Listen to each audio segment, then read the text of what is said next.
नमस्कार दोस्तों, स्टडी 91 पर आप सबका हार्दिक स्वागत अभिनंदन है। जल्दी से सभी लोग फटाफट एक बार लाइव आ जाइए और शानदार तरीके से शेयर और लाइक करना बिल्कुल नहीं भूलिएगा, ठीक ना। दवा खाया हूँ, फीवर उतरा है, ठीक, कई दिनों से बुखार आ रहा है, पता नहीं किस कारण से, ठीक। तो ये आप जबरदस्त तरीके से प्रश्नों को कर सकते हैं। तो एक बार सभी से हम्बल रिक्वेस्ट है शुभ संध्या में कि आप लोग आइए और जल्दी से अपने इष्ट मित्रों को शेयर करना भी बिल्कुल भूलिए नहीं। आइए हम सब देखते हैं कि किस तरह के प्रश्न सुपर टेट में पूछे गए हैं। आइए एक बार करिए प्रश्नों को। तो ये देखिए, भारत में द्वैध शासन प्रारंभ किया गया था। कब किया गया था? गवर्नमेंट ऑफ इंडिया एक्ट जो है यह 1935 में, या मार्ले मिंटो सुधार से, या मांटफोर्ड सुधार से, या साइमन कमीशन से। यहाँ पे आपको मांटफोर्ड सुधार, ये जो है मांटफोर्ड का मतलब समझ रहे हैं? ये मांटफोर्ड का मतलब समझ रहे हैं? कितने लोग समझ रहे हैं? जरा हाथ उठाएं तब मैं बताऊं। देखूं, जवाब दीजिए, मांटफोर्ड का मतलब क्या है? ये मांटफोर्ड सुधार दिया है, ठीक ना। कोई बताएगा? मांटफोर्ड का मतलब है मॉन्टेग्यू, ठीक ना। मॉन्टेग्यू चेम्सफोर्ड बच्चा, ठीक ना, चेम्सफोर्ड इसी का शॉर्ट फॉर्म है। आप सबको बता दें, मांट मतलब मांट और फोर्ड। मांटफोर्ड सुधार कब आया था? तो 1919 के अधिनियम को, या मॉन्टेग्यू चेम्सफोर्ड सुधार को मांट सुधार अधिनियम के नाम से जानते। मार्ले मिंटो सुधार अधिनियम जो है इसे 1909 के अधिनियम के नाम से भी जानते हैं, ठीक ना। 1909 का अधिनियम कहते हैं। और साइमन कमीशन योजना कब बने? तो 1928 ईस्वी में साइमन कमीशन भारत आया और अपनी रिपोर्ट को सौंपता है। तो इस तरह से यदि आपको देखा जाए तो कौन सा भारत में द्वैध शासन प्रारंभ किया गया, तब इस प्रश्न का जवाब बड़े ही शानदार तरीके से आप सब दे सकते हैं। और आप सब क्या देंगे तो बताइएगा, मांटफोर्ड सुधार 1919 के तहत ही आपको प्रांत और केंद्र दोनों स्थानों पर, यानी प्रांतों में द्वैध शासन, प्रांतों में सर्वप्रथम द्वैध शासन इसी के तहत आया।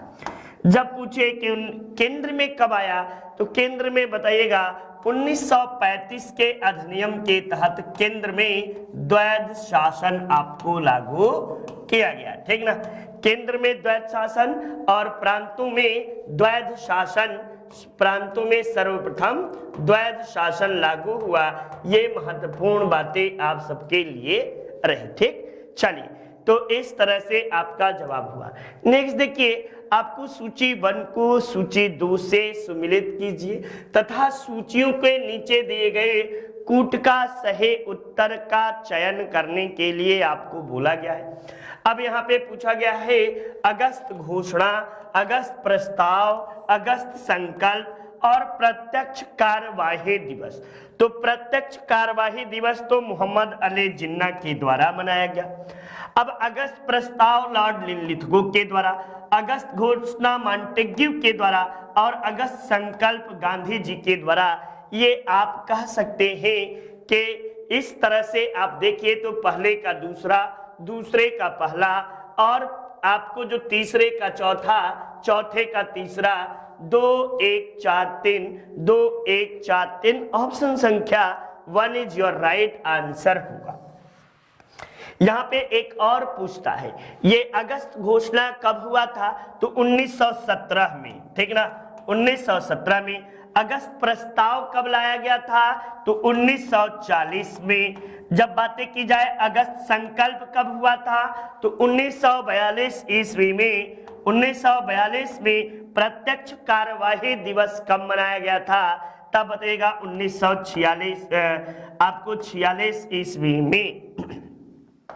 तो ये महत्वपूर्ण बातें आप सबके लिए, ये महत्वपूर्ण डेट, तिथि, 22 भी चीजें।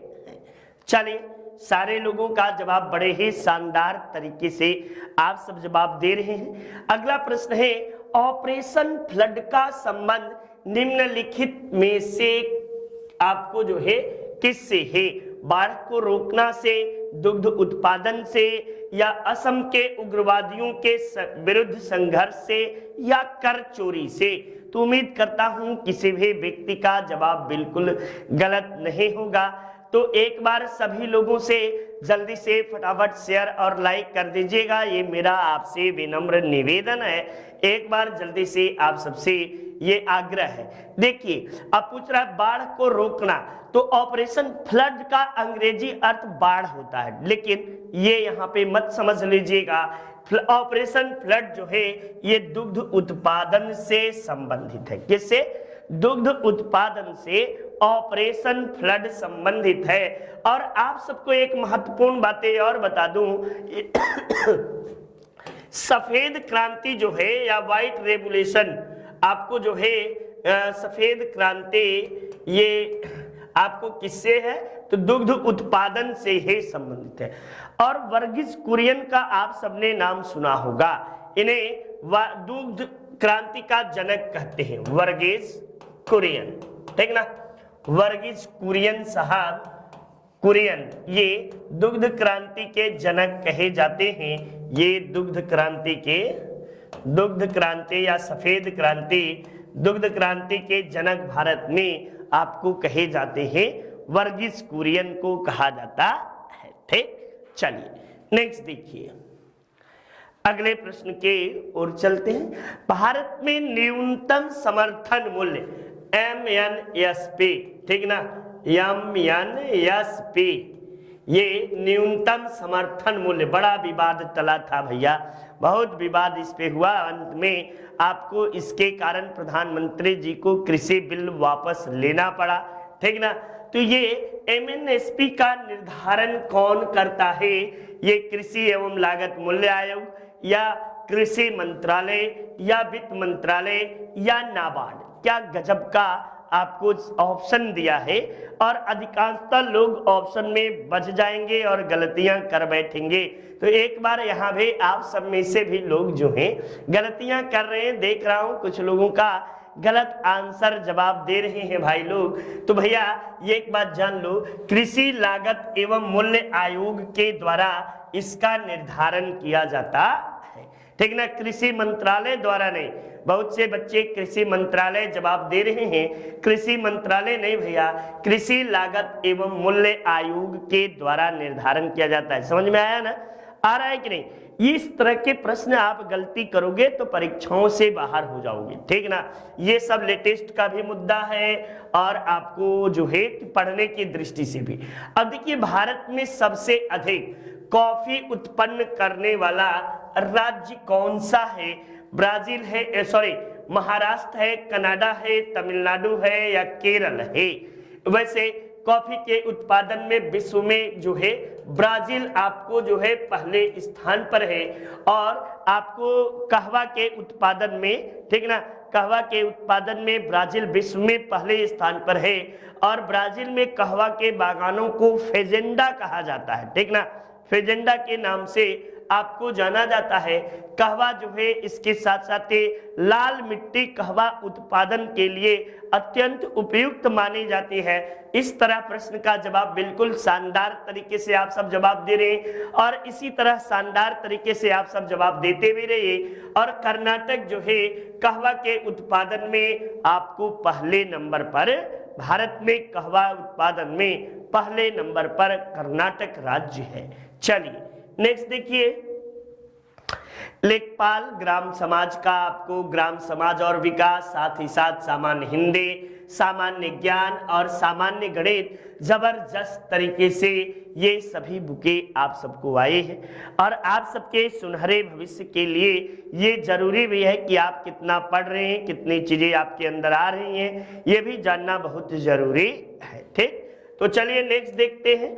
अगला, योजना पत्रिका का प्रकाशन कहां से होता है? ये मानव संसाधन विकास मंत्रालय द्वारा, सूचना एवं प्रसारण मंत्रालय द्वारा, प्रकाशन प्रकाश विभाग द्वारा, या उपयुक्त में से कोई नहीं। इस प्रश्न में आपको योजना पत्रिका का प्रकाशन कहां से होता है? ये सरकारी पत्रिका है और हम सब सिविल सर्वेंट या आप सबके लिए, किसी भी व्यक्ति के लिए सरकार की चीजों को जानने का एक बहुत अच्छा माध्यम है योजना पत्रिका।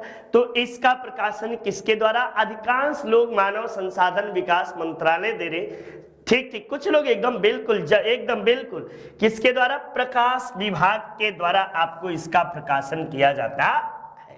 किसके द्वारा? प्रकाश विभाग के द्वारा।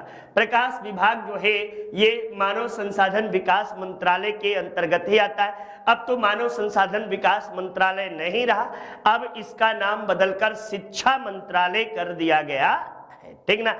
ये भारत सरकार का सबसे बड़ा मंत्रालय में से एक आता है। चलिए नेक्स्ट देखिए, नेशनल प्लानिंग कमेटी का गठन किया गया। कब किया गया भैया? ये जवाहरलाल नेहरू के द्वारा किया गया, ये दयाल के द्वारा, सुभाष चंद्र बोस के द्वारा, या आपको लाल बहादुर शास्त्री के द्वारा?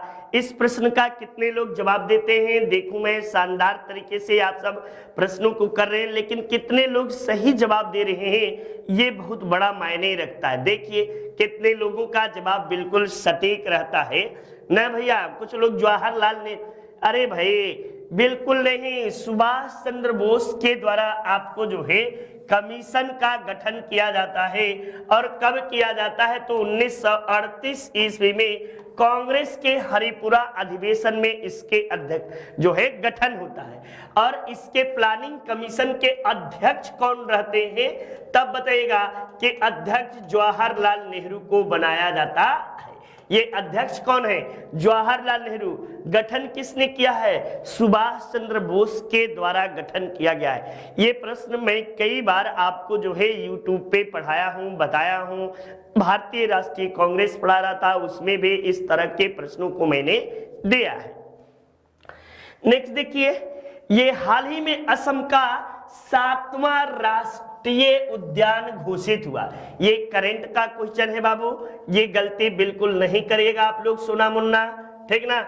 ये दिहांग पटकाई राष्ट्रीय उद्यान, रायमोना राष्ट्रीय उद्यान, डिब्रूगढ़ सैखोवा राष्ट्रीय उद्यान या ओरंग राष्ट्रीय उद्यान?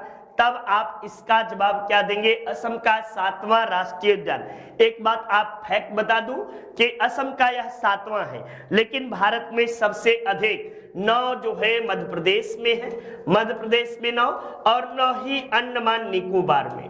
अंडमान निकोबार में आपको 9 राष्ट्रीय उद्यान हैं। जबकि आपको राज्य की दृष्टि से देखेंगे तो असम जो है ये 7वें के साथ ही दूसरा स्थान पर है, ठीक, दूसरा स्थान पर है। असम दूसरे स्थान पर आ गया है, 7 सबसे अधिक राष्ट्रीय उद्यान। और दिहांग पटकाई राष्ट्रीय उद्यान जो है यही आपको जो है 7वां राष्ट्रीय उद्यान के रूप में घोषित हुआ है।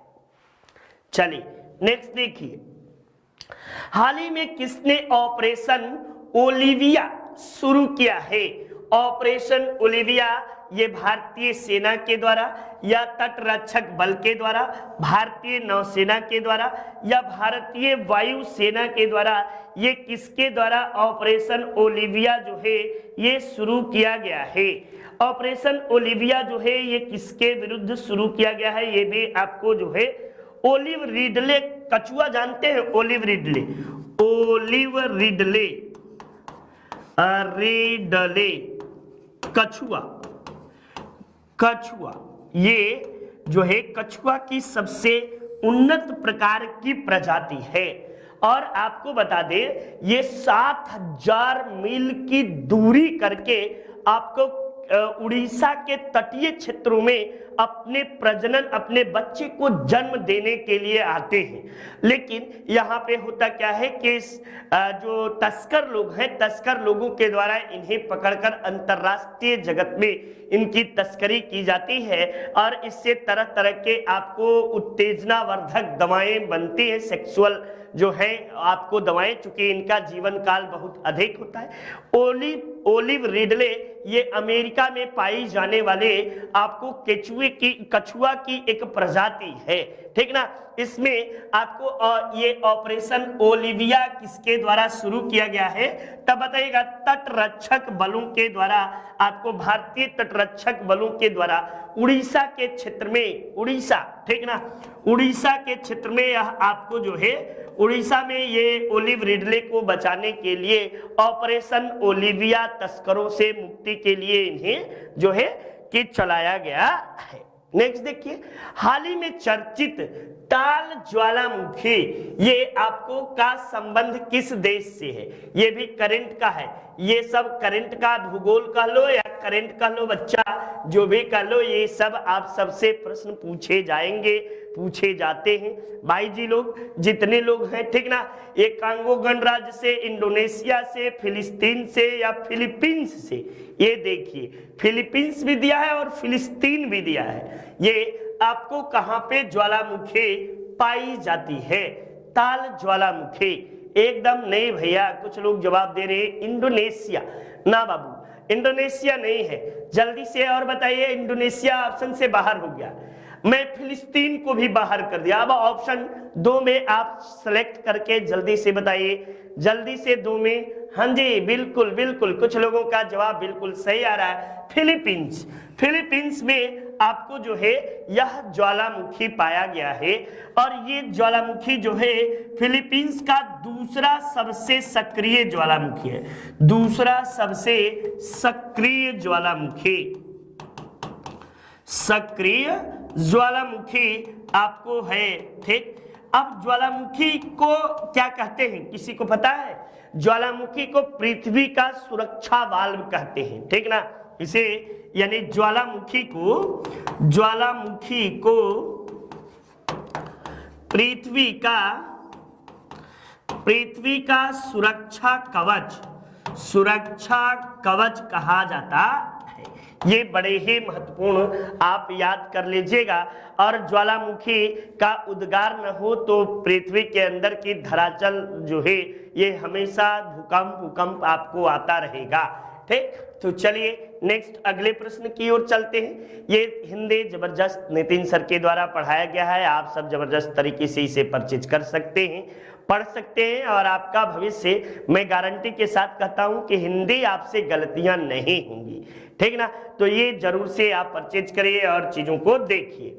नेक्स्ट देखिए, शुद्ध वर्तनी वाला शब्द छांटिए। अशुद्ध नहीं पूछ रहा है, कह रहा है कि इन शब्दों में से आपको कौन सा शब्द आपको शुद्ध है। तब आप बताइए, परीक्षा, मुमूर्ष और परीक्षा लिखा है, ठीक ना। तो इसमें वर्तनी की दृष्टि से कौन सा आपको शुद्ध होगा, जल्दी से हमें बताइए कौन सा शुद्ध होगा, ठीक ना। ये कौन सा शुद्ध है बाबू, ठीक, कोई बताएगा? कोई भी? हाँ जी, कुछ लोग बता रहे हैं बी। अच्छा, कुछ लोग सी भी बता रहे हैं। ना बाबू, देख लीजिए, ये आपको परीक्षा तो ऐसे देते हो ना, परीक्षा, वैसे ही मुमूर्ष जो है ये ऑप्शन संख्या 2 इज योर राइट आंसर। अच्छा, कमेंट बॉक्स में कमेंट करके बताइएगा मुमूर्ष कहते किसको है, मुमूर्ष कहते किसको है? चिकित्सा, मुमूर्षा, आपको जुगुषा, ये सारे प्रश्न आप सबसे युद्ध में स्थिर रहने वाला युधिष्ठिर, पाने की इच्छा, ठीक ना, चलने की इच्छा, तैरने की इच्छा, सोने की इच्छा, सारी इच्छाएं आपको मिलेंगी पर्यायवाची अनेक शब्दों के एक शब्द में। वैसे ही मुमूर्षु किसे कहते हैं, कमेंट बॉक्स में जल्दी से कमेंट करके जवाब दीजिए। नेक्स्ट देखिए, हाल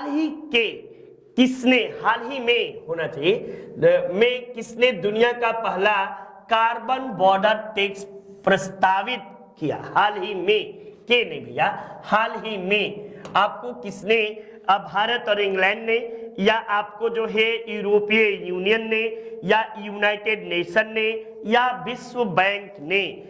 तब ये आप प्रश्न बड़े ही आसानी से कर सकते हैं और गलतियां भी आपकी नहीं होनी चाहिए। ये सब करंट के प्रश्न बनते हैं, ठीक ना। ये आप गलती किए तो आप परीक्षा से बाहर हो जाएंगे। ये परीक्षा में कोई भी आपको बचा नहीं सकता, क्योंकि ये एक तरफ से देख लीजिए तो करंट का भी मैटर है, और एक तरफ से देखिए तो पर्यावरण के दृष्टि से भी यह बहुत इंपॉर्टेंट है। बड़े ही महत्वपूर्ण प्रश्नों को लेकर आता हूं, कोशिश यही करता हूं कि आने वाले समय में कोई भी बच्चा ऐसा न हो जो कि स्टडी 91 को पढ़ता हो और उसका सिलेक्शन न हो। यही हमारे एक मैं अपने से विचारधारा बनाया हूं कि ऐसा किसी का न हो, क्योंकि उसके मानक के अनुसार बताने की कोशिश कर रहा हूं। तो ये आपको यूरोपीय यूनियन, ठीक ना, यूरोपीय यूनियन जो है यही आपको इसी के द्वारा पहला कार्बन टैक्स जो है ये पारित किया गया है। अब दुनिया में कोई भी, और खासकर इस टैक्स को पारित करने से के पीछे यूरोपीय यूनियनों का यह मंशा है कि कहीं न कहीं जो स्टील पे टैक्सेशन है वो लग जाए, ठीक। तो ये कार्बन उत्पादों पर ये टैक्स लगाने की मंशा से यूरोपीय यूनियनों के द्वारा यह कदम उठाया गया है। नेक्स्ट देखिए, हाल ही में कौन सा देश अंतरराष्ट्रीय सौर संगठन गठबंधन में शामिल हुआ? अंतरराष्ट्रीय सौर गठबंधन भारत इसमें शामिल है ही। डेनमार्क है, स्वीडन है, भारत है या सिंगापुर है? इस प्रश्न का जल्दी से आप सब जवाब दीजिए। कौन सा देश जो है अंतरराष्ट्रीय सौर संगठन में आपको हाल ही में शामिल हुआ है? ये कोई जल्दी से बताएगा? कोई भी जल्दी से कमेंट बॉक्स में, मैं कमेंट के आप सबके प्रतीक्षा में हूं, देख रहा हूं कि कितने लोगों का सही कमेंट जवाब दे रहे हैं। जल्दी से आप सब जवाब दीजिए भाई, जल्दी से, ठीक ना। नहीं भैया, नहीं नहीं नहीं नहीं नहीं, गलत जवाब दे रहे हो भाई। ये देखिए स्वीडन जो है, ये स्वीडन आपको अंतरराष्ट्रीय सौर संगठन में शामिल होने वाला हाल ही का देश है, जबकि भारत, फ्रांस आपको ये सब पहले से ही सौर संगठन में आपको जो है गठबंधन में शामिल है। निम्न में से वर्तनी की दृष्टि से शुद्ध शब्द है। अच्छा, क्या अधिकार आप ऐसे ही लिखते हैं? आप अधिकार ऐसे लिखते होंगे, ये बात सही है, तब अधिकार तो ऑलरेडी गलत हो गया। अनुसरण करना ऐसे लिखते हैं, अनुसरण या अध्ययन या आगामी, क्या वर्तनी की दृष्टि से कौन सा शब्द आपको जो है ये शुद्ध है? ये जल्दी से बताइएगा, ठीक ना।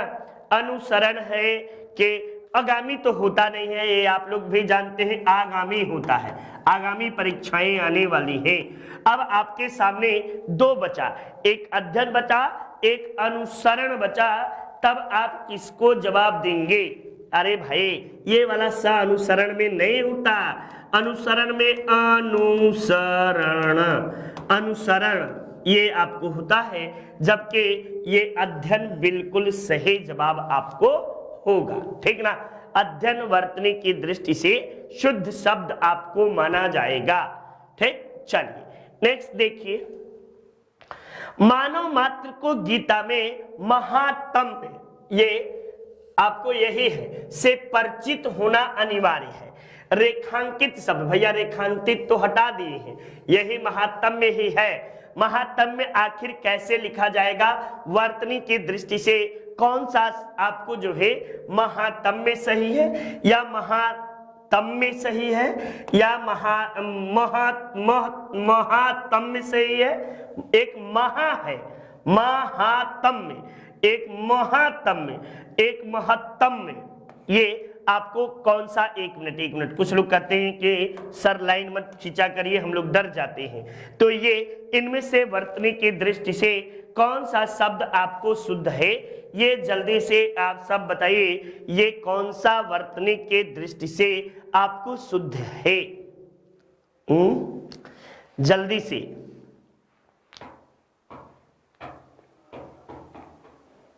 ना बाबू, ये कुछ लोग कह रहे महात्म्य, ये तो ऑलरेडी जो है ये गलत है, ठीक ना। ये आपको गलत है बिल्कुल। ये सही जो है महात्म्य होता है, ठीक ना। महात्म्य, महात्म्य, महात्म्य आपको वर्तनी की दृष्टि से शुद्ध शब्द माना जाता है। ये आपको यूपी SSS वीडियो का शानदार तरीके से हमारी संस्था की ओर से बैच जारी है। ये 600 आवर का वीडियो लेक्चर है, फ्री टेस्ट सीरीज है, स्मार्ट पीडीएफ मटेरियल है, ऑफलाइन डाउनलोड करने की भी सुविधा दी गई है। साथ ही साथ आपको जो है 600 आवर का इसमें भी वीडियो लेक्चर है, फ्री टेस्ट सीरीज है, स्मार्ट पीडीएफ मटेरियल है, ऑफलाइन डाउनलोड करने की भी आपको सुविधा दी गई है। तो इस तरह आप देखिए तो नया बैच आप सबके लिए शानदार तरीके से स्टार्ट है और आप अपने सुनहरे भविष्य के लिए इसे परचेज कर सकते हैं। अब देखिए दिया है संग्रहित का शुद्ध शब्द निम्नलिखित में से कौन सा है? संग्रहित है, संकृहित है, या संग्रहित है, या संगृहित है? कौन सा शब्द आपको जो है वर्तनी की दृष्टि से आपको शुद्ध माना जाएगा? तो ये आप जान लीजिए कि संग्रहित होता है। संग्रहित का मतलब जमा किया जाना। ये आपको बिल्कुल ऑप्शन संख्या 1 इज योर राइट आंसर माना जाएगा। एक बिल्कुल सही जवाब होगा, ठीक ना। एक जो है ये बिल्कुल सही जवाब आप सबका होगा। हाल ही में कौन सा राज्य अपने वन्य जीव, ये करंट का है, योजना 2021 से 30 पारित करने वाला आपको जो है पहला राज्य बना? असम, अरुणाचल प्रदेश, महाराष्ट्र या छत्तीसगढ़? इनमें से कौन सा राज्य आपको है जो कि वन्य जीव कार्य योजना 2021 से 30 तक, ठीक ना, 21-30 पारित करने वाला देश का पहला राज्य बना है? तब आप जवाब दीजिएगा। जल्दी से देखें, ये भी करंट का क्वेश्चन है, ठीक ना। करंट का बच्चा ये पर्यावरण का है, ईवीएस का है, और ईवीएस का कहीं भी गलती मत करिएगा, चूंकि टेट सुपर टेट दोनों में ईवीएस बहुत ही इंपॉर्टेंट रोल प्ले करने वाला है। तब आप बताइएगा कि हाल ही में जो है वन्यजीव कार्यक्रम महाराष्ट्र सरकार के द्वारा जारी किया गया। किसके द्वारा? महाराष्ट्र सरकार के द्वारा जारी किया गया। नेक्स्ट देखिए, परिवा का तत्सम क्या होता है? परवा होता है, परेवा होता है, प्रतिपदा होता है, या आपको जो है कि परवा पिड़वा होता है? पड़ीवा, पड़ीवा, क्या गजब का शब्द है भाई, परिवा। परिवा का मतलब जानते हैं? जो तिथि पहली तिथि होती है, ठीक ना, उसे ही परिवा कहते हैं, या अंग्रेज संस्कृत में उसे प्रतिप्रदा के नाम से जानते हैं। अमावस्या और परिवा, ठीक ना। परिवा के दिन कभी भी आपको जाने का, घर से निकलने का, एक अमावस्या, पूर्णिमा और परिवा, परिवा पहली तिथि को बोलते हैं, ठीक। तो ये आपको प्रतिपदा के नाम से जाना जाता है। जनार्दन किसका पर्यायवाची है? ठीक ना, ये राम का, कृष्ण का, विष्णु का या ब्रह्मा का? ये बड़ा ही पर्यायवाची, आप सभी भगवानों के नामों को पर्यायवाची ये रट लीजिए। राम का पर्यायवाची आपको जो है सबका पर्यायवाची आपको आना चाहिए, ठीक ना। ये सब लोग बताइए पर्यायवाची था। राम का बताइए, तब बताएं राम का कितने लोग पर्यायवाची बताते हैं, ये मैं देखना चाहता हूं। राम का पर्यायवाची, अरे भाई राम का पर्यायवाची रघुनंदन कर सकते हो, रघु के रघुनंदन, ठीक, नंदन। और दशरथ नंदन, दशरथ नंदन, ये भी बिल्कुल सही है। और सियाराम, सियाराम मैं सब जग जानी, सिया के राम, ठीक ना। और राघव बिल्कुल सही है, राघव। और तो राम के, चलिए ठीक है, इतना तक बताए। कृष्ण, कृष्ण का दामोदर, एकदम जो पूछता है वही आप याद करिए। दामोदर यानी जिसकी माँ ने उसे रस्सी से उसके पेट को बांधा हो, उसे दामोदर कहते हैं, ठीक ना। अब यहीं पे आपको कृष्ण का दामोदर कहते हैं। कृष्ण को और क्या कहते हैं? और कोई कृष्ण का और कोई बताइए? बहुत ढेर सारे कृष्ण, भगवान श्री कृष्ण के नाम नहीं याद है तो आपको क्या याद आएगा? जनार्दन, पहले मैं बता देता हूं, जनार्दन विष्णु को कहा गया है। वैसे जनार्दन भगवान श्री कृष्ण को भी कहा जाता है, क्योंकि विष्णु का अवतार ही आपको श्री कृष्ण है, ठीक ना। ये दामोदर और कोई देखिए क्या बात है, क्या बात है। ये इतना हिंदी इस तरह से आप सब यदि जवाब देंगे भैया तब काम कैसे चलेगा। माधव, मुरारी, रे, आपको जो है देवकी नंदन, देवकी नंदन, वासुदेव, वासुदेव, ठीक ना। ये सभी भगवान श्री कृष्ण के आपको नाम है। अब यहीं पे विष्णु के नाम जो है ये आपको विष्णु के चतुर्भुज कहते हैं ना, चतुर्भुज जिसके 4 भुजाएं हो वो आपको कौन है, विष्णु जी हैं, ठीक ना। उसके साथ साथ आपको जो है कि इन्हें अच्युत, गरुड़ वाहन, लक्ष्मीपति, लक्ष्मीपति, ठीक ना, अच्युत, ये आपको। अब ब्रह्मा, ब्रह्मा का आपको बहुत ढेर सारा पर्यायवाची ब्रह्मा का भी है, विधाता, प्रजापति, ठीक ना, विधाता, प्रजापति, प्रजापति। और एक इनका एक बड़ा ही पूछता है, एक बड़ा ही इंपॉर्टेंट इनका पूछता है भाई, मेरे दिमाग से उतर गया है कुछ, सची नहीं, सचिपति तो इंद्र हैं, चलिए देखते हैं। राजीव शब्द का पर्यायवाची है, राजीव, राजीव तामरस का, पारद का, रसाल का या कुमुद का। ये राजीव, राजीव कमल का पर्यायवाची होता है। अब आपको मैंने बता दिया कमल को राजीव भी कहते हैं, तो तामरस कहते हैं या आपको क्या कहते हैं, राजीव किसका पर्यायवाची है, ठीक ना। राजीव आपको किसका पर्यायवाची है, ये जैसे पारद है किसका, पारा का, रसाल किसका है, आम का भी है और गन्ना को भी रसाल कहते हैं। कुमुद यदि बात की जाए, कुमुद किसका पर्यायवाची है, तो चांदनी का पर्यायवाची आपको कुमुद है, चांदनी, कुमुद, ठीक ना। तब बचा क्या, तामरस का पर्यायवाची राजू है, ठीक ना। ये राजीव किसका पर्यायवाची है, तो तामरस का आपको जो है पर्यायवाची राजीव है। नेक्स्ट देखिए, ये महत्वपूर्ण प्रश्नों, ये आपको लेखपाल शानदार तरीके से हमारी संस्था की ओर से पढ़ाया गया है, ठीक है ना।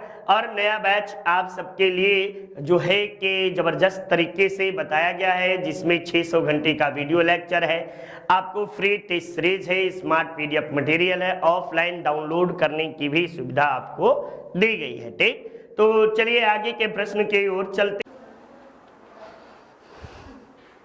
अगला प्रश्न आपको जो है, चंद्रहास का पर्यायवाची क्या है। चंद्रहास का पर्यायवाची चांदनी है, या आपको पक्षी है, या मनमंथ है, या करवाल है। जो चंद्रहास, ठीक ना, ये चंद्रहास जो है एक किसका पर्यायवाची है, तब बताइएगा करवाल या तलवार का जो है ये आपको पर्यायवाची है, किसका, करवाल या तलवार का पर्यायवाची है। चंद्रहास चांदी को भी कहा जाता है, ठीक ना। अब करवाल या तरवाल का पर्यायवाची क्या क्या है, तब आप बताइएगा खड्ग है, असी है, असी, खड्ग, कृपाण, कृपाण, ठीक ना, और तलवार, ये सब किसके पर्यायवाची हैं, तो करवाल के पर्यायवाची आपको चंद्रहास भी इसी का पर्यायवाची होता है। पक्षी का द्विग, खग, बहिंग, ठीक ना, तो ये सब आपको पक्षी का। तो ये महत्वपूर्ण बातें आप सबके लिए रही। सूची 1 को सूची 2 के साथ सही से सुमिलित कीजिए। आपको पूछा है अकबर का राज्यारोहण कब हुआ, तो बताइएगा 1556 ईस्वी में। खानवा की लड़ाई कब हुई, 1527 ईस्वी में। औरंगजेब का राज्यारोहण कब हुआ, 1659 ईस्वी में। मजहर की घोषणा अकबर द्वारा कब की गई, 1579 ईस्वी में। तो इस तरह से पहले का आपको चौथा, दूसरे का तीसरा, तीसरे का पहला और चौथे का दूसरा। 4 3 1 2, 4 3 1 2। ऑप्शन संख्या 2 इज योर राइट आंसर होगा। 2 जो है ये बिल्कुल विकल्प में सही जवाब माना जाएगा। नेक्स्ट देखिए, नुक्शा ए दिलकुशा के लेखक कौन है? नुक्शा ए दिलकुशा जो है मुगल काल में लिखा गया था और भीमसेन बुरहानपुरी के द्वारा यह पुस्तक लिखी गई थी। अबुल फजल के द्वारा कौन से लिखे गए थे? तो अकबरनामा, आप सब सुने होंगे, अकबरनामा के लेखक अबुल फजल को माना गया है। और नुक्शा ए दिलकुशा के लेखक भीमसेन बुरहानपुरी को कहा गया है। मुगल काल में जिस जौहरे आपको विदेशी यात्री ने तख्त ए ताउस, जिसे मयूर सिंहासन कहते हैं, का विस्तृत ब्यौरा किसने दिया है? टेवरनियर ने दिया है, या आपको जो है जेरोनिमो बोरोनियो ने दिया है, या बर्नियर ने दिया है, या बोदा का आस्टिन दिया है? तब आप इसमें क्या जवाब देंगे? तख्त ए ताउस ये किसके द्वारा बनवाया गया था? तब बताइएगा शाहजहां के द्वारा, ठीक ना। शाहजहां ने इसे बनवाया किसने? शाहजहां ने। किसके संरक्षण में बना था? यानी इसका आपको देख रेख करता कौन था? तो बेबादल खां जो था ये तख्त ए ताउस में महत्वपूर्ण भूमिका निभाई थी, इसी के संरक्षण में बना था। और अंतिम बैठने वाला कौन था? तो मुहम्मद शाह जो था, मुहम्मद शाह रंगीला इस पर बैठने वाला अंतिम मुगल बादशाह था। और 1700 आपको जो है 39 ईस्वी में नादिर शाह इसे उठा ले जाता है, ईरान उठा ले जाता है नादिर शाह के द्वारा। और इसका वर्णन किसने किया है? तो ट्रेवेनियर के द्वारा इसका वर्णन किया गया है। ट्रेवेनियर औरंगजेब के शासनकाल में शाहजहां के शासनकाल में इसके दरबार में आया था। अंतिम मुगल बादशाह बहादुर शाह जफर थे, बिल्कुल। इनके पिता का नाम क्या था? तो बहादुर शाह जफर, जिनका शासनकाल 1837 से 1857 ईस्वी तक माना जाता है। इनके पिता का नाम था अकबर द्वितीय। अकबर शाह द्वितीय जो थे, या अकबर द्वितीय, ये आपको अकबर द्वितीय इनके पिता थे। और ये 1806 से लेकर 1837 ईस्वी तक मुगलिया गद्दी पर बैठे हुए थे। ये आपको अंग्रेजों के अधीन गद्दी पर बैठने वाले पहले सुल्तान माने जाते हैं, या पहले मुगल बादशाह माने जाते हैं जिसे अंग्रेजों ने गद्दे पर बैठाया। साथ साथ ही आपको एक महत्वपूर्ण बातें और बता दूं कि इन्होंने ही, यानी अकबर द्वितीय के द्वारा ही राजा राम मोहन राय को राजा की उपाधि दी गई थी, ठीक। तो ये महत्वपूर्ण बातें दो हुई।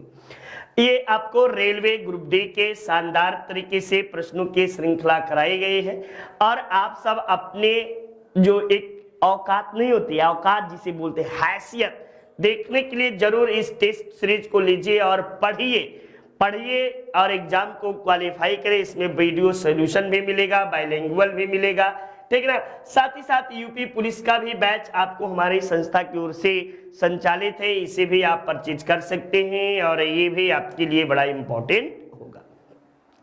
देखिए क्या कहता है, 2 मोती विलीन हो गए, 22 सोने की मोहरें लिप्त हो गई, चांदी एवं तांबे की तो पूरी गणना ही नहीं की जा सकती। यह 18वीं सदी के द्वितीयार्ध में के युद्ध में भारतीय शक्ति के पराभव का कूट संदेश था। वह भारतीय शक्ति कौन थी? तब ये आपको किसके द्वारा कहा गया है? दिल्ली के बादशाह के विषय में, या पेशवाओं के विषय में, या आपको जो है बंगाल का नवाब सिराजुद्दौला के विषय में, या अवध का नवाब शुजाउद्दौला के विषय में। तब इस प्रश्न का आप जवाब दीजिएगा कि यह बातें पेशवा के विषय में कही गई है। और पानीपत का तृतीय युद्ध में, पानीपत का तृतीय युद्ध जो लड़ा गया, तृतीय युद्ध, और इस युद्ध में जो कि 14 जनवरी 1761 ईस्वी को आपको 1761 ईस्वी को लड़ा गया। 1761 में यह युद्ध आपको लड़ा जाता है। एक तरफ मराठा रहते हैं, मराठा, एक तरफ अहमद शाह अब्दाली, अहमद शाह अब्दाली, अब्दाली, ठीक ना, अब्दाली रहता है।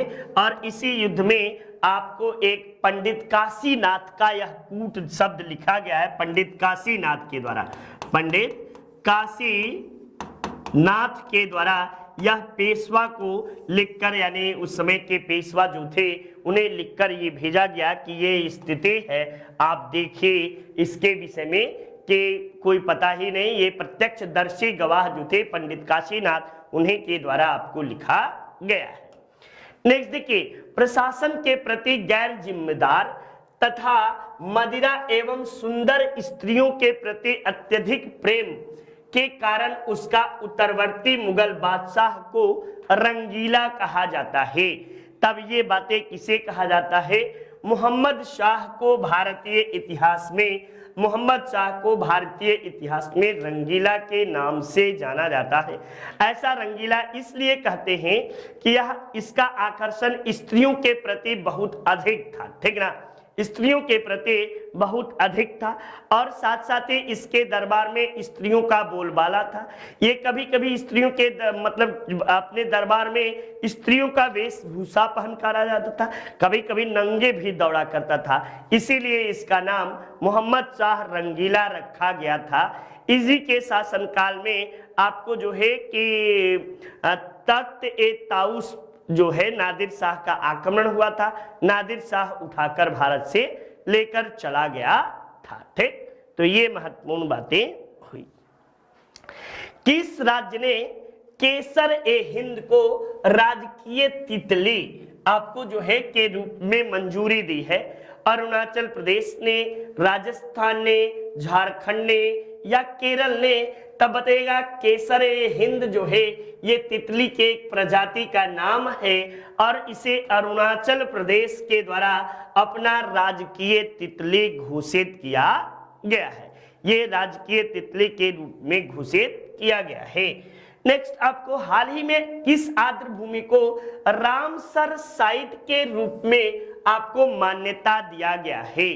तब हैदरपुर, रामगढ़ विषधारी, चंद्रप्रभा या लखीमपुर खीरी? ये उत्तर प्रदेश से संबंधित है बच्चा, तो इस प्रश्न का जवाब हैदरपुर होगा और हैदरपुर में ही आपको आर्द्र भूमि घोषित किया गया है। एक बात, महत्वपूर्ण बातें और भी आप सबको मैं बता देना चाहता हूं कि हैदरपुर जो है इसकी घोषणा के साथ ही उत्तर प्रदेश में अब रामसर भूमि की संख्या जो है सबसे अधिक हो गई है। कितने? तो यूपी में रामसर भूमि या आर्द्र भूमि, रामसर भूमि या आर्द्र भूमि, रामसर भूमि या आर्द्र भूमि एक ही होता है, ठीक ना। आर्द्र भूमि ये आपको सबसे अधिक कितनी? तो 9 हो गई है, 9। और यदि भारत में बोला जाए इंडिया में कितना हुआ है, तो कुल इंडिया में आपको 47 जो है ये रामसर स्टेशन है या ये रामसर आर्द्र भूमि है। रामसर सम्मेलन जो है ये आपको ईरान के स्थान रामसर में हुआ था। 2 फरवरी को विश्व आर्द्र भूमि दिवस मनाया जाता है। 2 फरवरी को विश्व आर्द्र भूमि दिवस, ठीक ना, भूमि दिवस के रूप में हम सब मनाते हैं। ये महत्वपूर्ण बातें आप सबके लिए है, ठीक। चलिए, भारत के किस राज्य में रामसर स्थलों की संख्या सबसे अधिक है? तो भी आप बता सकते हैं कि सबसे अधिक उत्तर प्रदेश में कुल 9 रामसर स्थल हैं, ठीक ना। उत्तर प्रदेश में सबसे अधिक रामसर स्थल है और हैदरपुर हाल ही में बना आपको रामसर स्थल है, ठीक। नेक्स्ट देखिए, ये आपको एनटीए नेट जबरदस्त तरीके से, शानदार तरीके से हमारी संस्था की ओर से पढ़ाया गया है। इसमें आपको 100 आवर्स का वीडियो लेक्चर है, फ्री टेस्ट सीरीज है, स्मार्ट पीडीएफ मटेरियल है, साथ ही साथ ऑफलाइन डाउनलोड करने की भी सुविधा आपको दी गई है। और इसके साथ साथ ही यूपी टेट का भी सिलेबस हमारी संस्था की ओर से लॉन्च किया गया है, ठीक ना। यूपी टेट भी आपको, जिसमें 500 वीडियो लेक्चर हैं, रिवीजन वाइज आपको बूस्टर पीडीएफ है, क्विज विथ वीडियो सॉल्यूशन है और डाउट सेशन को भी दिया गया है। तो इस तरह आप सबके लिए ये बड़ा ही महत्वपूर्ण है। मॉन्ट्रेक्स रिकॉर्ड के अंतर्गत भारत का कौन सा आर्द्र भूमि आपको शामिल है? तो मॉन्ट्रेक्स के अंतर्गत भारत का वह भूमि लोकटक झील है और लोकटक झील जो है ये आपको आर्द्र भूमि के अंतर्गत शामिल झील माना गया है, ठीक ना। ये मॉन्टक आपको जो है यही आपको है, ठीक। चलिए नेक्स्ट आप आइए अगले महत्वपूर्ण प्रश्न के ओर चलते हैं। ये रहा आपका इंद्रावती टाइगर रिजर्व कहाँ है? तो इंद्रावती टाइगर रिजर्व जो है छत्तीसगढ़ में है। कहाँ पे? छत्तीसगढ़ में आपको इंद्रावती टाइगर रिजर्व स्थित है। ये आपको इसमें टाइगर रिजर्व में हाल ही में जब आपको आकलन किया गया तो यहाँ पे 3 या 4 बाघ पाए गए हैं, इससे अधिक यहाँ पे नहीं बची थी, ठीक ना। नेक्स्ट देखिए, संजय झील किस राज्य या केंद्र शासित प्रदेश में स्थित एक आर्द्र भूमि है? बिहार में, कर्नाटक में, मध्य प्रदेश में या दिल्ली में? जल्दी से कमेंट बॉक्स में आप लोग इस प्रश्न का जवाब जल्दी से दीजिए भाई। सर दर्द एकदम जबरदस्त तरीके से कर रहा है। आप सब बताइए। तो नई दिल्ली में आपको जो है कि यह आपको आर्द्र भूमि स्थित है। दांतों की निचली परत जो पीली हो जाती है उसे क्या कहते हैं? दांतों में आपको कठोरता किसके कारण आता है? तो इनेमल के कारण, इनामल के कारण दांतों में कठोरता रहती है। कठोरता का कारण क्या होता है? इनेमल। और आपको पीलेपन का कारण जो होता है सीमेंटम जो है, इसी के कारण दांत का नीचे का भाग जो है वो पीलापन उसमें आ जाता है। हड्डियों का निर्माण होता है कहाँ होता है? ऑस्टियोब्लास्ट में या ऑस्टियोक्लास्ट में या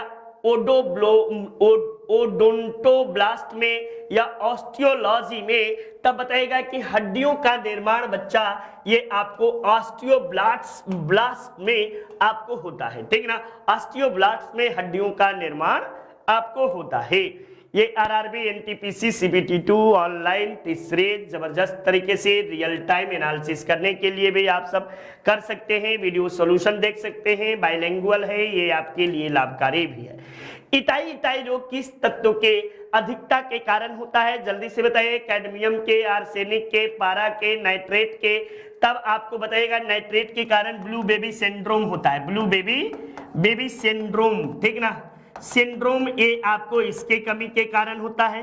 पारा के कमी के कारण मिनी माता, अधिकता के कारण मिनी माता आपको रोग होता है। आर्सेनिक की कमी के कारण दांतों का पीला पड़ जाना, दांतों का झड़ना, आर्सेनिक जो है इसके कारण। कैडमियम के कारण आपको अधिकता के कारण इटाई रोग आपको कैडमियम के अधिकता के कारण होता है, ठीक। तो ये प्रश्न महत्वपूर्ण है। ट्रोकोमा आपको रोग होता है वायरस द्वारा, जीवाणु द्वारा, कवक द्वारा या जल द्वारा। ट्रोकोमा आंख की बीमारी होती है, ठीक ना। ट्रोकोमा किससे है संबंधित? तो आंख से संबंधित है। और ये आपको जो है कि किसमें होती है? ट्रोकोमा किसके कारण होता है? तब बताइएगा। ट्रोकोमा जो है जीवाणुओं के कारण होने वाला यह बीमारी है, ठीक ना। ये जीवाणुओं के कारण होता है। नेक्स्ट, अस्थि का निर्माण करने वाली कोशिकाएं क्या कहलाती हैं? तो ऑस्टियोक्लास्टर्स नहीं भैया, ऑस्टियोक्लास्टर्स नहीं, कोंड्रोक्लास्टर्स नहीं भैया, ऑस्टियोब्लास्टर्स जो है ये आपको हड्डियों के निर्माण करने वाली कोशिकाएं ऑस्टियोब्लास्टर्स कहलाती हैं। ऑस्टियोब्लास्ट, ठीक। नेक्स्ट देखिए, तंत्रिका तंत्र किस भ्रूणीय आपको स्तर में बनती है? आपको इंडोस्पर्म से, मीसोडर्म से या एक्टोडर्म से या 2 और 3 दोनों से? तब इस प्रश्न में तो गलती, एकदम विज्ञान का प्रश्न है। तो तंत्रिकाएं, कोशिकाएं जो है ये किस भ्रूणीय स्तर में बनती हैं? तो एक्टोडर्म की स्थिति में आपको जो है कि तंत्रिका कोशिकाओं का निर्माण होता है, ठीक ना। चलिए अगले प्रश्न के ओर चलते हैं हम सब। ये अगला प्रश्न रहा। समुद्र नीला प्रतीत होता है, किसके कारण समुद्र का नीला प्रतीत होना है? ये आपको अधिक गहराई के लक्षण के कारण, या आकाश के परावर्तन तथा जल के कणों द्वारा प्रकाश के प्रकीर्णन के कारण, या जल के नीले रंग के कारण, या जल की ऊपरी सतह के कारण? तब सीधी सीधी बात बताइएगा, ठीक ना, कि जल में उपस्थित हाइड्रोजन के अणुओं के प्रकीर्णन के कारण समुद्र जो है ये आपको जो है नीला प्रतीत होता है। उसके साथ साथ आकाश का परावर्तन भी तथा जल के अणु, ये दोनों ऑप्शन बिल्कुल सही जवाब माने जाएंगे। नितिन सर के द्वारा हैंड रिटन नोट्स आपको प्राचीन इतिहास, मध्यकालीन, आधुनिक, सामान्य Hindi, Indian geography, political science, biology, रसायन और फिजिक्स में ई बुक के रूप में यानी पीडीएफ के रूप में आपके सामने उपलब्ध है और आप यह परचेज कर सकते हैं। नेक्स्ट, मरीज के पेट के अंदर का परीक्षण करने हेतु डॉक्टरों द्वारा इंडोस्कोप निम्न में से किस सिद्धांत पर काम करता है? यह प्रकाश का परावर्तन सिद्धांत पर, प्रकाश के प्रकीर्णन पर, प्रकाश के अपवर्तन पर, या प्रकाश का सकल आंतरिक परिवर्तन पर? तब बताइएगा कि इंडोस्कोप जो है, इंडोस्कोपी होता है ना, गले का होता है, पेट का होता है, एक वायर डाल के आपको इंडोस्कोपी किया जाता है। तो प्रकाश का सकल आंतरिक परावर्तन के कारण आपको जो है इंडोस्कोपी जो है कार्य किया जाता है। इंडोस्कोपी से आपके शरीर के अंदर जांच की जाती है। प्रकाश सीधी रेखा में चलता प्रतीत होता है क्योंकि यह छोटे कणों का बना होता है, या प्रकाश का वेग बहुत अधिक होता है, या प्रकाश का तरंगदैर्घ्य बहुत छोटा होता है, या प्रकाश अपने चारों ओर से परिवर्तित होता है। किसके कारण आपको होता है? तब बताइए इस प्रश्न का आपको जवाब क्या देंगे? जल्दी से कमेंट बॉक्स में आप जल्दी से जवाब दीजिए तो देखें कितने लोग सही। ना भैया, ना ना ना ना ना ना, बिल्कुल गलत जवाब दे रहे हैं। प्रकाश का वेग बहुत अधिक होता है तो इसलिए आपको जो है सीधी रेखा में चलता है, ऐसा कुछ क्या है? प्रकाश का तरंगदैर्घ्य बहुत छोटा होता है, ठीक ना, और इसके कारण ये आपको जो है प्रतीत होता है कि यह बहुत तेज चलता है, इसी कारण आपको जो है प्रतीत होता है। चलिए नेक्स्ट देखिए, प्लास्टिक कचरे के मुद्दे से निपटने के लिए किस पहल की शुरुआत की गई है? संभव और आलंबन, स्वच्छता और स्वावलंबन, संभव और स्वच्छता, या स्वावलंबन और संभव? ये आपको ये करंट का क्वेश्चन है। प्लास्टिक के कचरे के मुद्दे से निपटने के लिए किसका? तब बताएगा स्वावलंबन और संभव आपको योजना की शुरुआत की गई है, स्वावलंबन और संभव। नेक्स्ट, हाल ही में किसने प्रदूषणकारी वस्तुओं के आयात पर दुनिया का पहला कार्बन डाइऑक्साइड उत्सर्जन शुल्क लगाने का फैसला किया है? तब बताएगा ब्रिक्स देशों ने, नाटो देशों ने, यूरोपीय संघों ने, या यूएनईपी ने? तब यूरोपीय यूनियन के द्वारा यह फैसला लिया गया है, ठीक ना, यूरोपीय यूनियन ने यह फैसला लिया है। वर्ल्ड एयर क्वालिटी रिपोर्ट के अनुसार विश्व का सबसे दूषित देश जो है ये आपको कौन सा है? विश्व का सबसे दूषित देश कौन सा है ये कौन बताएगा? और सबसे स्वच्छ देश भी बताइए, ठीक ना। यदि विश्व का सबसे स्वच्छ देश कौन सा है?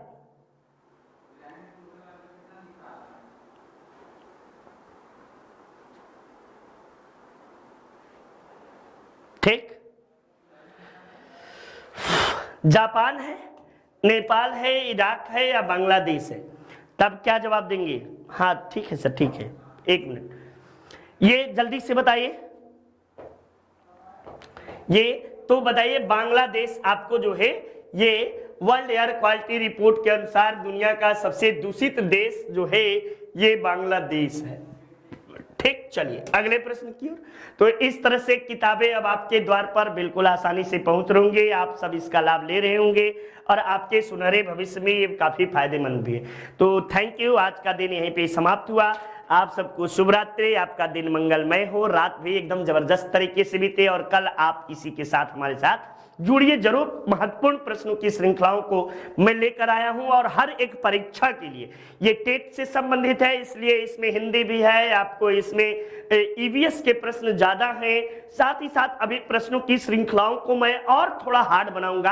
आने वाले समय में जैसे जैसे आपको बढ़ेगा हार्ड श्रृंखला चलेगी, तब समझ में आएगा आप सबको कि कितना है दम आप में। तो चलिए, वंदे मातरम, जय हिंद, जय भारत।